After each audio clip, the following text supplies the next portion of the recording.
Hello, சொல்லுங்க Ashok. Madam, நீங்க சொன்ன மாதிரியே 2 பேர்கிட்டயும் டைவர்ஸ் பேப்பர்ல சைன் பண்ண சொல்லி கேட்டேன். சைன் பண்ணிட்டாங்களா? இல்ல மேடம்.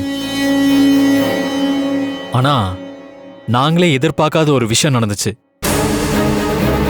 2 பேர்ல ஒருத்தி தான் தான் துர்கான்னு நிரூபிக்கிறதுக்காக அக்னி குண்டத்துல இறங்குறதா கனகதுர்கா கோயில்ல ஏற்கனவே வேண்டியிருக்காளாம். அப்படியா? எப்போ அக்னி குண்டத்துல இறங்க போறாங்களா? நாளைக்கு நைட்டுன்னு சொல்லியிருக்கா மேடம். அப்ப தான் தான் துர்கான்னு நிரூபிக்கிறதா சொல்லியிருக்கா. பெரியப்பாவும் மற்றவங்களும் நாளைக்கு ஒரு நாள் தானே வெயிட் பண்ணி பார்க்கலான்னு சொல்லிட்டாங்க. அதனால நானும் ஓகே சொல்லிட்டேன். இதுவும் நல்லதுக்கு தான். ஏன்னா டிவோர்ஸ் பேப்பர்ல கையெழுத்து வாங்குறது நம்ம டார்கெட் இல்ல.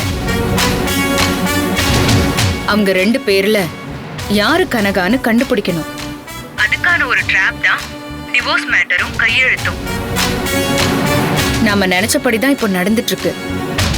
நீங்க சொல்றதெல்லாம் ஓகே மேடம்.